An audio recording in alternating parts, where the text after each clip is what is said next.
Hej og velkommen til min screencast om reaktionshastigheder, lavet af mig, Gustav Als. Og jeg vil starte med lige at kort forklare, hvad reaktionshastighed er. Det er defineret som tilvæksten i aktuel stofmængde koncentration per tid, som vi ser udtrykket her. Normalt vil man dog skrive udtrykket for stof A med negativt fortegn, da reaktionshastigheden skal være positiv. Og da det er en reaktant, så vil den jo koncentration blive formindsket. Hvis man i stedet kigger på produkterne, så vil man tage positivt fortegn for at få en positiv reaktionshastighed. Og enheden er molær over tid. Vi kan se, at reaktionshastigheden der afhænger af, hvilke stoffer der reagerer. For eksempel så vil rustdannelse ske meget, meget langsomt, i modsætning til for eksempel forbrænding af hydrogen, som vi ved sker rigtig hurtigt.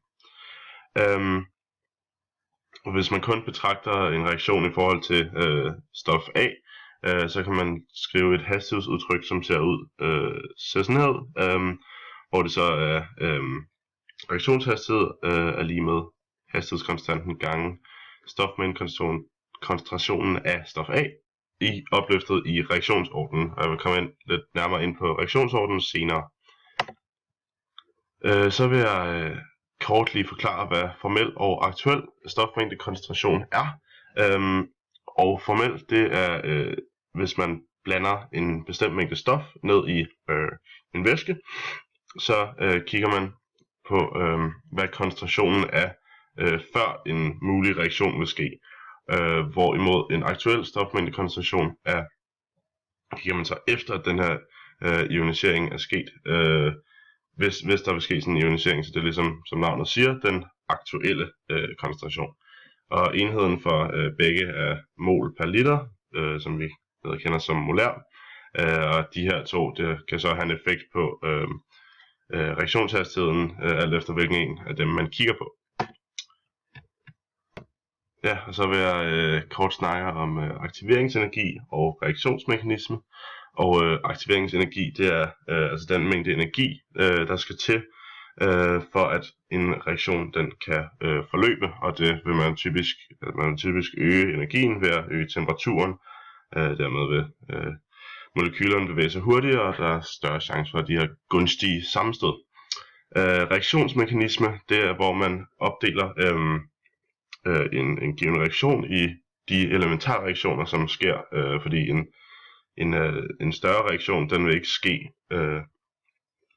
Den reaktion, som vi ser på, er ikke noget, der sker lige med det samme, men den er opdelt i en række elementære reaktioner. Og så summen af de her elementære reaktioner giver så hele reaktionen. Der er for eksempel unimolekylære elementære reaktioner, som det der sker er, at molekylet begynder at vibrere så meget, hvis man øger aktiveringsenergien, eller hvis man har den rigtige aktiveringsenergi, så vibrerer det så meget, at der sker en dekomponering af molekylet, og der bliver altså til to eller flere molekyler. Og så kan der også være den her bimolekylære eller trimolekylære, hvor det ligesom er flere molekyler, der rammer sammen og laver en reaktion. Dog skal det siges, at jo flere molekyler der skal reagere på samme tid, er der mindre chance for, at den her reaktion rent faktisk vil ske, fordi at de her molekyler er jo i 3D, som vi ved, og de skal faktisk ramme hinanden ret præcist, for at reaktionen vil ske. Og så vil jeg kort sige, hvad et aktiveret kompleks er, og det er når et molekyle rammer ind i et andet molekyle, eller flere molekyler, og danner, inden at de så splittes op i to nye molekyler, så hedder det her så et aktiveret kompleks, og der skal den kinetiske energi så være større end den potentielle energi, for at reaktionen vil gå videre. Ja, og så vil jeg også lige fortælle om, hvad katalysatorer er. Og det er altså et stof, der kan forøge reaktionshastigheden uden selv at blive forbrugt ved den her reaktion. Der findes homogene og heterogene katalysatorer. Homogene, de er altså samme tilstandsform, så det kunne være en gas i en gas, eller en væske i en væske. Heterogene, de er altså for forskellige. Typisk kunne man kigge på, at det kunne være noget metal, som hjælper med at få en gas til at reagere. Og det sker altså på overfladen af det her faste stof, og jo større overfladen er, jo hurtigere vil reaktionen altså ske.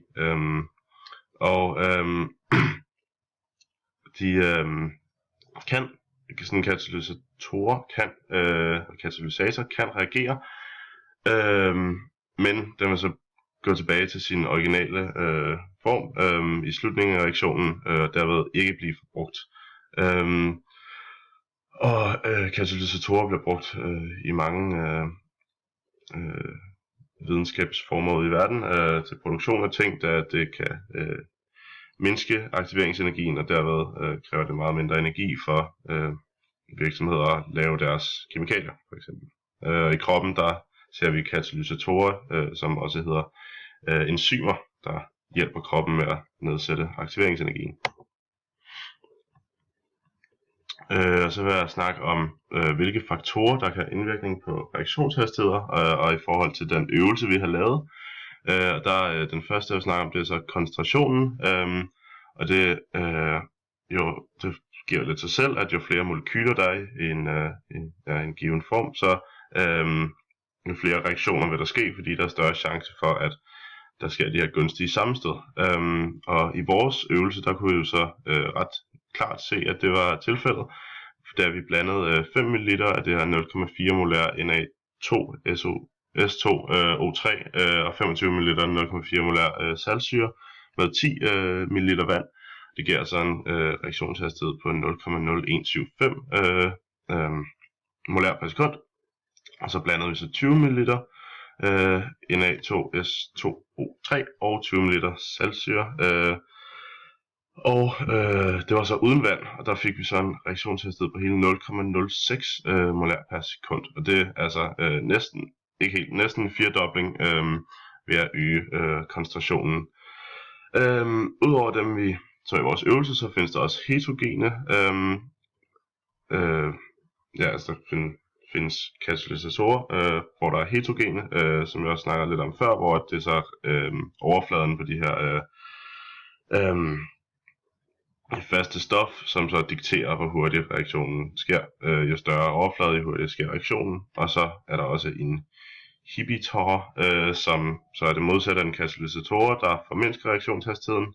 For eksempel kender vi fra medicinverdenen acetylsalicylsyre i aspirin, og det hæmmer altså et enzym, der udløser smertesignaler, og derved føler man mindre smerte. Ja, og så her til sidst, der snakker jeg om reaktionsordner. Vi starter med at kigge på dette hastighedsudtryk, som er et eksempel fra den virkelige verden, hvor vi så ser, at det hedder K gange koncentrationen af NO i anden gange koncentrationen af O2 i første. Og samlet reaktionsorden for denne reaktion er 3, da vi lægger dem sammen. Den originale reaktion hedder så 2NO plus O2, reagerer bliver til 2NO2.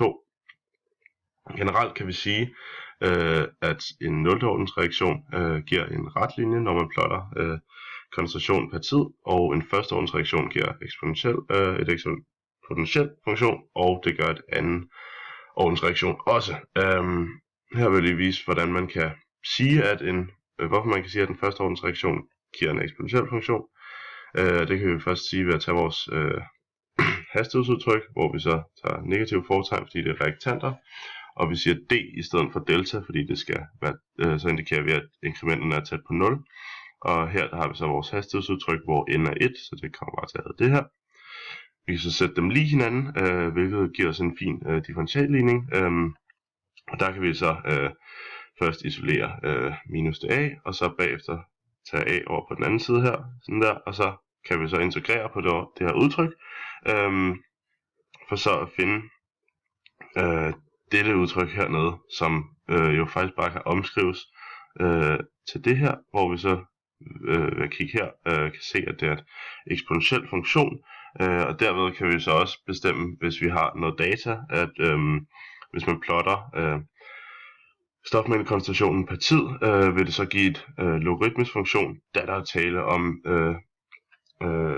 det vil så give en lineær funktion, da der er tale om et logaritmisk plot af en eksponentiel funktion. Og det er sådan set alt fra min fremlæggelse om reaktionshastigheder.